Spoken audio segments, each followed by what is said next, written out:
Worship is all about surrender. And in spirituality, it's only in surrender where we find true victory. Because when we surrender to the Lord, the power of the Lord becomes ours.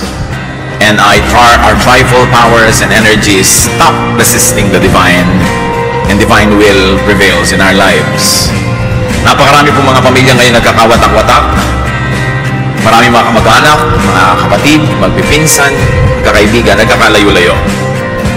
Many relationships get broken because we don't surrender our all to the Lord, especially our tongues. The way we talk, the words we say, break relationships. At yan ating pag-aaral ngayon kasama ng series on how to have peace in the family. And in this particular time, we're going to discuss, stop talking. If you want peace and love to prevail, there are things that are better not said. Dear God, we thank you for your kindness and goodness. And we thank you for the Bible that can become the basis for good behavior that has been effective for thousands of years. Teach us to steady our lives, especially in this onslaught of modernization, where many competing ideas fight for our loyalty. We ask you to continue to guide us that we may have wisdom to subscribe to the highest thought of all, and that is your thought, your universal, unchanging, powerful, and just thought. Patawarin niyo po kami sa aming mga kasalanan. Forgive us for our sins, cleanse us from all our iniquities. Enable us to see you face to face, to hold your hand, to experience your spirit. Embrace us with your love, O God. Set our spirits free so that we may gain hearts of wisdom. Lead us now, teach us. May your voice be heard. We ask you to be the true and only preacher, O God. Use your servant only as your instrument. Ang dawa, Panginoon, ang iyong kaluwalhatian, kabanalan, karunungan, maghari sa aming kapaligiran. Restore our strength, sharpen our minds, lead us unto greater godliness. In the name of Jesus, your Son, we pray with thanksgiving. Amen. Gaano karami pong mga pamilya nagkakasira ang magkakapatid, magkakamag-anak, maging mag-asawa, mga in-laws, dahil sa kadaldalan, dahil sa katabilan, dahil sa pagpapakawala ng mga salita na mas mabuti pa dapat na hindi pakawalan. How to have peace in the family? One of that, stop talking. Stop bad-mouthing. Dapat na tayong tumigil sa pagsasalita ng nakakasakit, hindi maganda, laban sa ating kapwa. Sinasabi man natin ito ng harapan o sa likod niya, pareho hindi maganda ang bunga. Proverbs 11:12, a man who lacks judgment derides his neighbor, but a man of understanding holds his tongue. Tunay nga, ang tao daw na walang bait sa sarili ay nanglalait, nangiinsulto, nananakit ng kanyang kapwa. Pero ang matalinong tao ay pinipigil magsalita. Kung ang sasabihin niya ay maglalayo lang ng loob ng kapwa at hindi naman maglalapit. We have to stop criticizing. Ang gagaling natin sa pamumuna, sa pamimintas. May mga tao na halos ang buong buhay nila, inubos sila sa pamimintas. Pamimintas ng itsura ng kapwa, ng pagluluto ng kapwa, ng ugali ng kapwa. At kung titingnan nyo ang bunga, laging pareho lang. Nagagalit yung pinipintasan, lumalayo ang loob, namimintas din, at walang katapusang bangayan. Kung ito ay ginagamit sa atin, sabi, huwag mong aawayin ang iyong kapitbahay, lalo naman ang iyong kasambahay, lalo ang iyong kapamilya, na ang relasyon mo ay hindi kayang palitan buong buhay kasi meron na kayong relasyon sa dugo. Sa mga magkakamag-anak, stop gossiping. Lalong-lalo yung mga hipag, mga bayaw, mga magbibilas, na mga sabit sa pamilya, pero sila itong number one na magchismis. Word gets around and comes back, and you will be found out. Wala tayong sinasabi na hindi kumakalat tapos babalikan tayo nun. Kung sa palagay nyo ang inyong kausap ay pwedeng pagtiwalaan, think again. Lahat ng binibitawan nating salita, nakakarating dun sa taong pinag-uusapan. Ang nagiging bunga, nagtatampo, nagagalit, gagante, magsasalita din laban sa'yo, makakarating ngayon sa'yo, magsasalita ka uli ng pabalik-balik at hindi ba na kayo napapagod sa walang katapusang pagtutunggali. Relationships will sour. People will become distant. Those that are supposed to be kind become unkind. Those that are supposed to help don't help. And this is not the kind of life we want. Proverbs 20:19, a gossip betrays a confidence. Yan daw mga sitsit, mga chismosa, pinagtataksilan niyan ang nagsasalita, ang nagtatapat o ang nagtitiwala. Kaya hindi marapat na patuloy na inulit-ulit ang mga kwento. Kung makarinig ka man na isang bagay tungkol kay person A, sa iyo na lang, huwag nang dalhin kay person B or C, dahil makakarating din yan kay A. Stop gossiping, especially about in-laws. Kumisan paboritong gawin niya ng mga magbibilas, pagchismisan ng mga hipag nila. Kung may magkakapatid, yung mga kanya mga asawa noon, pag nakikita-kita sa mga libing, sa lamay, kasalan, reunion, kunwari, nagkukwentuhan ng tahimik, pero ang pinagchichismisan nila, yung pamilya na sinamahan naman nila. Kung kayo napakasal sa isang pamilya, mahalin niyo yung pamilya na yon. At hindi nyo kailangang ibunyago, pag-usapan yung mga kahinaan ng pamilya na yon, na paboritong gawin talaga ng mga dalahirang hipag at mga magbibilas. You've got to love the family that you got involved in, because you are a part of that family. And keep sensitive matter within the family. Kailangan meron tayong pagtatapat, meron tayong loyalty sa ating mga pamilya. At nang sa ganon, magkaroon man ng problema, the family is united. One of the most difficult things in life is that when there is division within the family itself. Ang mga pamilyang magkakasama, united, nalalampasan, natatawid ang kahit anong problema. Pero pag sila na ang naging problema ng isa't isa, mas mahirap na yun solve. So you want to have peace? Stop hurting with words. Dapat na, lalo at meron na tayong record nito na tumigil ng pananakit ng kalooban ng kapwa sa pamamagitan ng mga salita. Tama na, lalo kung kayo above 40 or 50, talagang dapat natuto na tayo sa buhay. Tama na ang mga parinig, dahil nakakainis yan. Tama na ang mga pasaring, mga parunggit, at mga pahaging, mga padaplis, o kaya diretsong mga patama. Tama na ang pambabara. Merong mga member ng family natin ang hilig mambara. Pag may mali ka, babarahin ka. Pag may sinabi ka, babarahin ka. Tama na ang panghihiya. We must stop hurting people's feelings with what we say.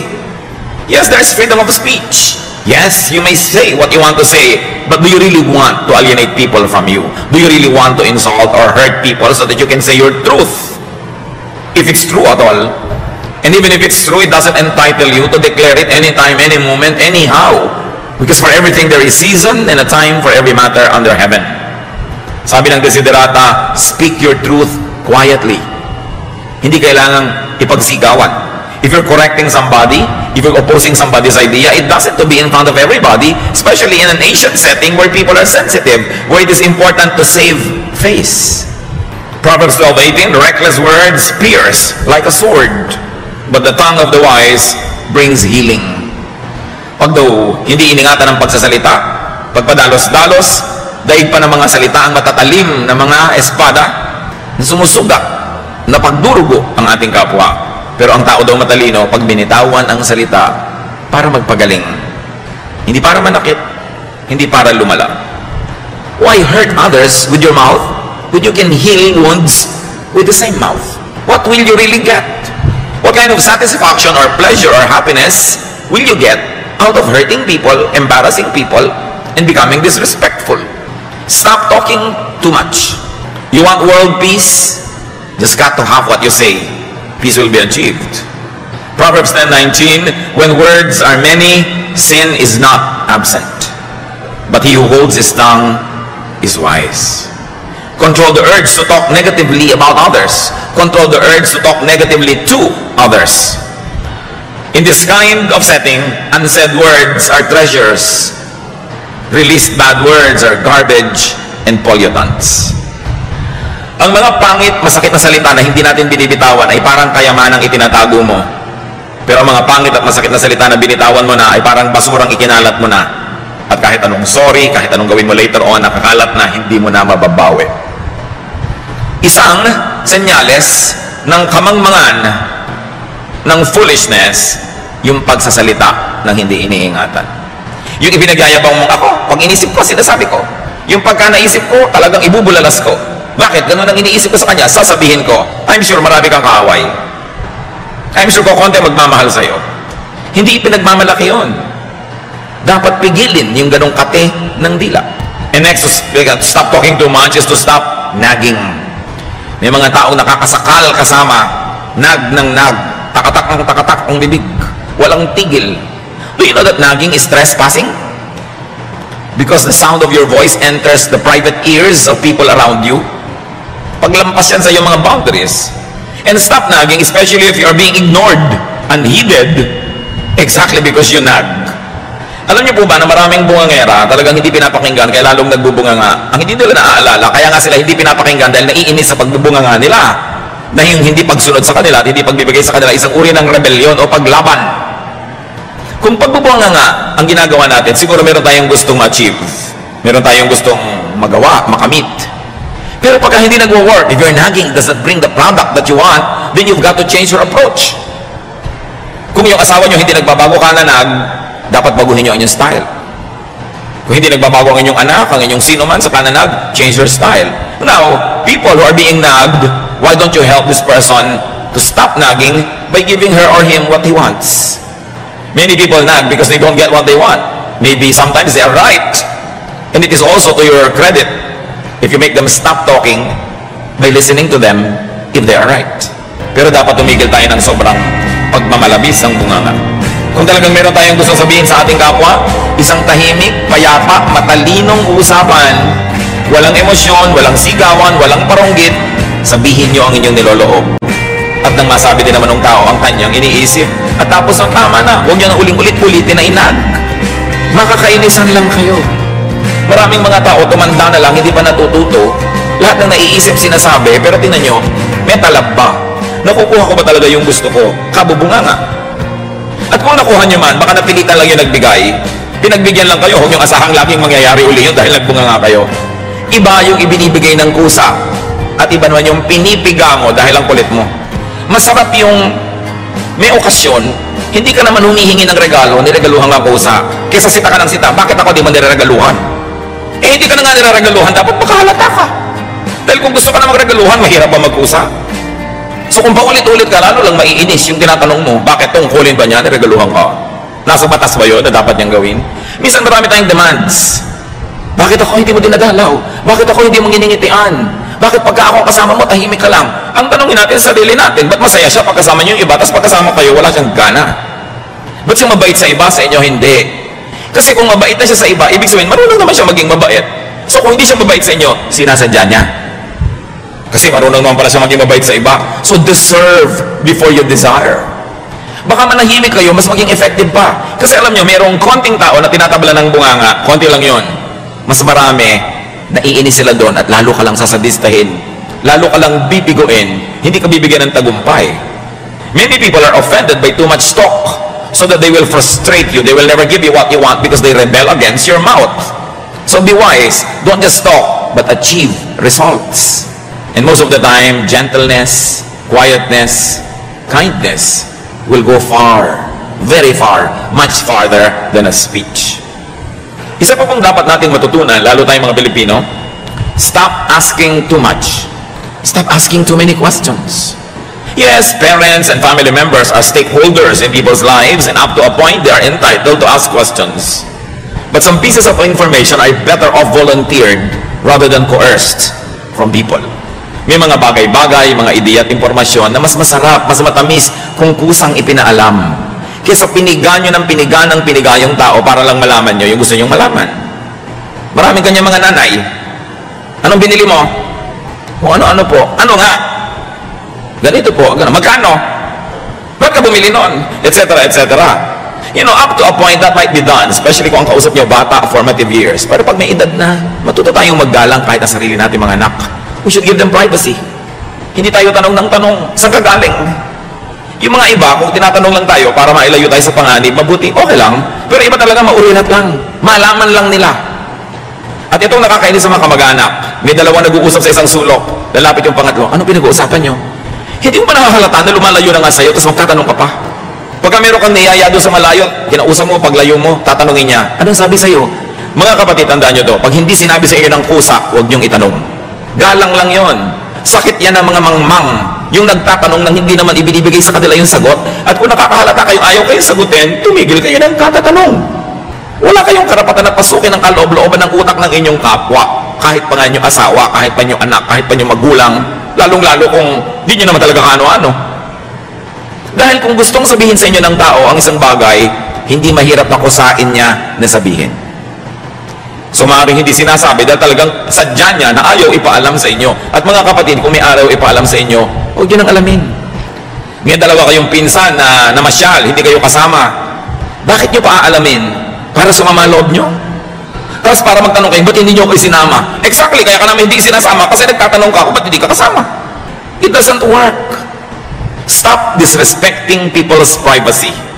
Kahit ka nanay, kahit ka tatay, may hangganan. May paggalang ka dapat sa iyong kapwa. Huwag mag-urirat. At huwag laging sumabat sa usapan ng may usapan. Pagka mayroong taong nagte-text, huwag niyong silipin kung anong itine-text. At sa bahay niyo, kung may telepono, may tatawag, kinakausap yung isang tao, sikapin niyong lumayo para hindi niyo marinig. Hindi yung lalo pa kayong lumalapit, kunwari doon kayo naglalagay ng mga bulaklak, nagtatanggal ng mga alikabok, para talaga marinig nyo. Ugali talaga yan ng mga mangmang.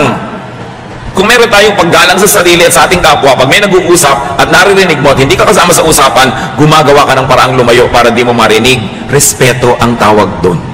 Importante. Pag may nakita ka nakikipag-usap, lumayo na, paglapit sa'yo mo, bakit? Sinong kausap mo? Hintayin mo mong ikwento sa'yo kasi pag hindi ikinwento, hindi yung para sa'yo.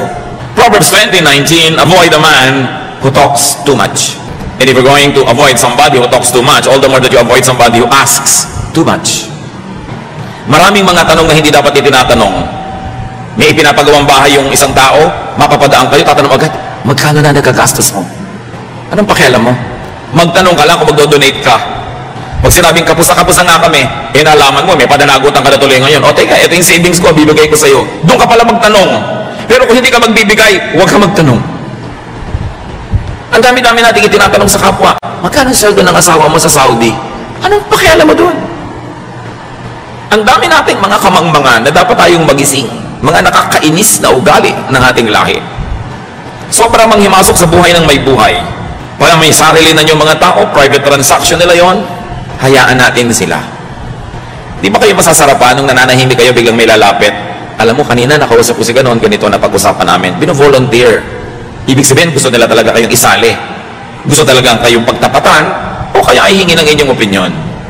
Kasi alam niyo mga kapatid, pag ang ugali natin masyadong maurirat, matanong, laging masalita, ang tendency lang ng kapwa, paglihiman tayo. Layuan. Iwasan. Gusto niyo ba yun? You want peace in the family? Stop talking back. Especially when you're in a foul mood. We all have moods. And peace in the family is promoted and kept when you allow people to have their moods and you don't have the same mood at the same time. When somebody's angry, try not to be angry or angrier. Let the person be angry for now, bukas ka na. Pila-pila, kanya-kanyang panahon. Hindi mabuti yung nagsasagutan. When people in the family, when people in a certain circle of friends are in a bad mood, it's better to be quiet. Pag galit tayo, pag masama ang ating loob, ang gusto natin ibulalas. Hindi mabuting approach. Nasaktan ang loob mo, may gusto kang sabihin, meron kang panukala, sabihin mo pag hindi ka galit. Pakiramdaman mo rin yung kapwa mo kung maganda yung mood niya bago ka magsalita. Para ang kauwian ng usapan ninyo ay magandang solusyon, magandang bunga, hindi pagkakagalit. At pag may nagsalita na isang napakapangit na salita, ang tendency natin na mas daigin yon. Magkano ka? Sabi mo naman, doble mo. Pero wala tayong na-achieve. Ang maganda doon, ay magkano ka? Oh, napakamura. Hindi mo dapat pag-aksayahan ng panahon. Tapos ang usapan. Proverbs 15:1, a kind answer soothes angry feelings, but harsh words stir them up. You know, anger is like fire, but unkind words coming from another person is like wind that fans the fire and makes it force. So avoid talking back, avoid answering back if your words would not be kind, if your words would not be conciliatory or diplomatic, if your words would embarrass others or hurt feelings or alienate people, better not talk. That is to your credit, that you could control your tongue for the sake of world peace. And in that case, just for the sake of family peace. So stop out-talking each other. May ipinenta sa'yo ang iyong kapwa. So thank you for telling me. I'll try to study it. Perhaps I will improve. But if somebody criticizes you and you answer with an even harsher criticism, you know where it will lead to. So speak your truth quietly and in the correct time. Sa pamilya, mga kapatid, isa pa para tayo matahimik, stop talking down. Tama na yung pagsasalita na para kayo amo, para kayong poon, para kayong Diyos. Kahit kayo tatay, kahit kayo husband, kahit kayo nanay, kahit kayo wife, kahit kayo ate o kuya, dumadating ang panahon, nagkakatabla-tabla na lang ang edad ng mga tao. Kasi pareho na lang sila ng alam, pareho ng mga karanasan. So yung mga dating pinupo ng mga ate, kuya, tatay, nanay, dumarating yung point na parang nagiging matalik mong kaibigan kesa sa parang mga sobrang mga superior. Hindi dapat nawawala ang galang sa magulang, sa mga nakakatandang kapatid, lalo't naging mabuting mga ate at kuya sila. Pero yung mga nakakatanda na mismo at matataas ang ranggo ang nagkukusang bumaba sa kanilang mga dambana at mga altar para maging mas maganda ang samahan. Well, it is true that the gap between parents and children, between elder brothers and younger brothers will narrow down in time. It is important to continue to be respectful to your elders, be they your brother or be your sister or be your parents. How can you be wrong when you're polite? How can you be wrong when you're diplomatic? Philippians 2:3, don't be proud, but be humble and consider others more important than yourselves. Merong mga tao na sakal na dahil sa sobrang superiority ng ilang members ng family nila. Mga tiya na nung bata ka, kinokontrol ka, dinidiktahan ka. Ngayon 30 ka na, 40, dinidiktahan ka pa rin ng tiya mo. At kung nag-60 ka na, siya nabuhay pa ng 80, didiktahan ka pa rin. Dapat natitigil yan. Dumarating ang panahon, nagkakatabla-tabla. Hindi ka man agree, hindi ka man sang-ayon sa pamumuhay ng nakakabata sa'yo. Pag sila'y nasa edad na, hayaan mo sila. Kung hihingi nila ang iyong payo, salamat. Kung hindi, at lagi mong ibinibigay nang hindi naman hinihingi, lalayuan ka lang. Ang mangyayari ngayon, tatanda ka ng tatanda, di walang dumadalaw sa'yo. Kasi bad ang record mo sa mga pamangkin mo. Bad ang record mo sa mga bata. Do you want that? Napakarami ng mga nauna sa atin na dapat ay kapulutan natin ng aral. Dapat iba-ibahin natin ang ating style. Stop the superior stance. Age and rank levels off, even between parent and child. But parents will always be parents and should be honored as parents. Remember, ang nagbo-volunteer na bumaba, yung nakakataas, pero yung nakakabata, yung mas nasa baba, huwag kayong mga hasasampahin yung mga nasa taas at pakialaman sila at lampasan pa sila. Kaya nyo, if they volunteer, they want to be more friendly, they want to be more accessible, but it's not for you to scale their Olympus. Ang lahat dapat lumagay sa lugar. God is God of order, and every place, every person, everything in creation has its proper place in proper time. Do not cross boundaries that you shouldn't. Even cacti live in the desert. Deserts, flowers like orchids live in shades. Bougainvilleas live under the sun. We all have our places in the scheme of things. And it's important to know where you should stand. Those who take a superior stand must at least be caring and supportive. They must be good providers. Tandaan nyo mga kapatid, sa pamilya, nagpopoon-poonan ka, nagbo-boss-bossing ka, kung good provider ka. Ngayon, kung good provider ka na, hindi ka pa nagpupuon-puonan, better. Pero napakasama naman nung hindi ka nga nagpo-provide, wala ka namang naitutulong, tapos kala mo ka kung sino dyan. Lalong wala yun sa lugar. Ang pinakamasarap, yung may naitutulong ka na, ang bait-bait mo na, pero hindi ka pa nagkukung sino. Maganda yun. Pero yung akala mo kung sino, wala namang naiaabot, wala namang naitutulong, bunganga ng bunganga, wala namang binibigay, sobrang mali. At maraming ganong kamag-anak. Kala mo kung sinong alam nila ang lahat, kala mo kay Rorunong, si sermon na nila mga kamag-anak nila. Hindi naman nila tinutulungan. Earn your right to be heard. It's not a birthright to impose your mouth on other people's ears. You earn it. You earn it with your intelligence, with your wisdom, with your kindness, with your charities. But so much better if you have already earned it, but you don't use the privilege, and you remain humble and nice. So kayo nagpapakabathala sa inyong pamilya, tandaan nyo, pinagmulan ng bathala ay bahala. So sige, bathala ka sa pamilya, pero ikaw ang bahala sa gastos. Ikaw ang bahala sa mga bayarin. Bahala ka sa mga kung ano-ano mga pangangailangan. Ibig sabihin kasi ng bathala, bahala, responsible. Meron naman mga member ng family, wala man lang naiaambag pambayad ng kuryente o tubig, akala mo pa kung sino mga poon. Lalagay ka dapat sa lugar. And especially in the family where relationships are permanent, stop the disrespectful language. More than anything, we remember being hurt by words. Human memory remembers pains, but very especially pains inflicted by the tongue of other people. So you don't want to be remembered negatively. You will pass this way only once. Why make enemies when you can make friends? And in the family, stop the shouting. Mga mag-asawa, kung nagsisigawan kayo, tumigil kayo. The meaning of a word will not change whether you send it softly or loudly, but emotions get affected when you shout. So why don't you just speak your truth quietly? You will achieve better results. by not shouting. Shouting is primitive. May nasalubong kayong cobra, sigawan nyo na ubod lakas, baka sakali masindak nyo at umalis. May nasalubong kayong gorilla, sigawan nyo. May nasalubong kayong halimaw, sigawan nyo. Pero yung kausap nyo asawa nyo, bakit nyo sisigawan?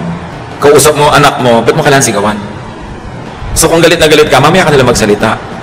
When you're too emotionally affected, delay opening your mouth so you don't have to emphasize your meaning and help it with theatrics, with volume, with shouting. Because the tendency of the hearer is not to pay attention to your content, but to be affected and offended by your method. So mahalaga, huwag magsigawan. Mga mag-asawa, magkatabi ba kayo? Sabi nyo, sige, wala na tayong sigawan. Ha? Sinasabi nyo ba? Lalo yung pala sigaw? Pero yung mag-asawa, nagmamahalan kayo, may nagsisigawan kayo. Bakit? Di ba pag nagka-cancer ka, yung asawa mo na mag-aalaga sa'yo? Pagka yung atay mo, nasisira yung asawa mo magdo-donate o anak mo. Di ba pag naghihingalo ka, ang nakapaligid sa'yo, pamilya? Bakit mo sila sisigawan? Mali. Sinasabi nga ni Lord, love your enemy. Di lalo namang love your family. Enemy nga, pinapamahal eh. Family pa. Pag galit na talaga kayo, pumasok kayo sa kwarto, manalamin kayo, tsaka sigawan nyo yung sarili nyo. Mailabas nyo lang. Kasi hindi naman siguro kayo magdaramdam sa sarili nyo. Pero yung inilabas mo sa iba, pinagdaramdam nila yon. Huwag yung sigawan, lalo mga bata. Natatakot, nasisira ang loob, nagtatampo. Hindi maganda ang bunga. Do not shout at your spouse. Do not shout at your children. And very especially, do not ever shout at your parents. Dapat, kung may sasabihin ka, sabihin mo ng banayad. Families, you want to have peace? Stop replaying old woes. Tigilan ng hukayin ng mga bangkay ng nakaraan. Yung mga dating sama ng loob, na nakikita-kita na lang inuungkat. Mga bangkay na naaagnas na, hinuhukay pa sa libingan, pinaglalakad muli. Philippians 3:13, but one thing I do, forgetting what is behind and straining toward what is ahead. Sabi ni Paul, alam niyo kung meron akong ginagawa, nililimot ko na yung nakaraan. Tapos na eh. Bakit ko pagagalitin uli ang sarili ko? Bakit ko pagagalitin uli ang mga katabi ko at mga kausap? Ano ang uuwian ng sasabihin ko na pabalik-balikan kong galitin ang sarili ko? Malulugi lang ako, magagalit lang ang kapwa ko. We should be wise. Stop the blaming. Tama na ang tuusan. Tama na ang sumbatan. Lalo't na isumbat nyo na minsan. Pag naisumbat nyo na, bayad na. Pag isinumbat nyo uli, kayo na yung may utang. Tama na yan. Dapat tayong tablan ng salita ng Diyos. Hindi nadidinig sa kanang tenga, lumalabas sa kaliwa. Igigit pa rin natin ang katigasan ng ating mga ulo. Baliwala ang lahat. We should move forward and stop provoking family members for showing their ugly side. Proverbs 15:1, a kind answer soothes angry feelings, but harsh words stir them up. Pag daw mabait, banayad, mapagpakumbaba ang ating sagot, galit man yung tao, huhu pa rin ang galit. Ang goal natin, magkasundo, hindi mag-away. So bakit ka magsasalita nung magpapagulo lalo at hindi magbibigay ng kapayapaan? So in the family, stop arousing people to anger, to envy, to jealousy. Kaya marami magkakapatid nag-aaway, sul-sul ng kani-kanya mga asawa, lalo tungkol sa manahan. Sabi, bakit ang kuya mo, namana niya yung bahay, ikaw, bulok na jeep? Asawa magsasabi nun. Asawa, hindi ka kasama sa pagpupundar ng mga kayamanan ng magulang ng asawa mo. Huwag kang makialam sa hatian. Nagkakagulo ang magkakapatid dahil sa sul-sul, ungot-ungot at iyak-iyak ng mga asawa. Yung dating masasayang magkakapatid na paghihiwa-hiwalay tuloy. Kung hindi mo pundar, huwag kang maghangad. Pero siyempre sasabihin ni asawa, ang mga anak mo lugi. Siyempre props yung mga anak niya. Pero siya ang interesado doon. Kaya marami pong kumpanya na matatalino yung magkakapatid, puwera ang mga asawa sa pagraran ng kumpanya. The fastest way to destroy a company is to bring in all the in-laws. Kasi alam niyo ang magkakapatid, ano man ang mga kasalanan niya sa isa't isa, dahil magkakapatid, magkakapatawaran din yan. Magpapasensyahan din.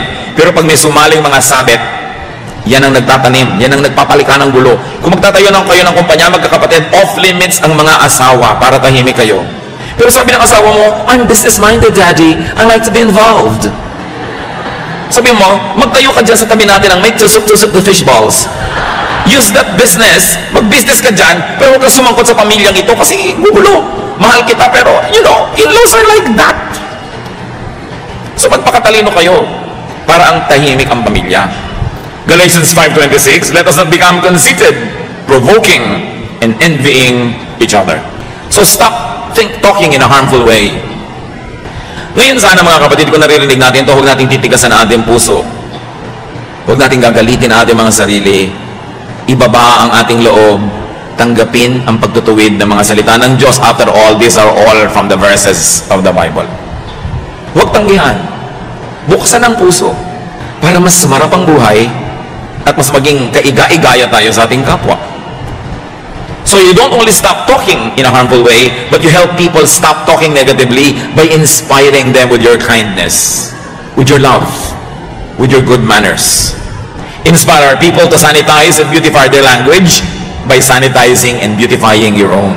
And do not tolerate harmful talk. When people come to you talking negatively about other members of the family, don't participate. Discourage it. Huwag makinig sa mga bulong-bulong. Maraming mga maghihipag, magbibilas, tumanda na lang, namatay na lang yung iba, magkakagalit pa. Gusto nyo yun? Dapat baguhin ang ating mga ugali. Psalm 1:1, God blesses those people who refuse evil advice and won't follow sinners or join in sneering at God. Pinagpapala ng Panginoon ang hindi nakikinig sa mga masasamang mga pananalita at sa mga salita ng makasalanan. Aming Diyos, turuan niyo po kami na i-apply ang mga salitang ito sa aming buhay.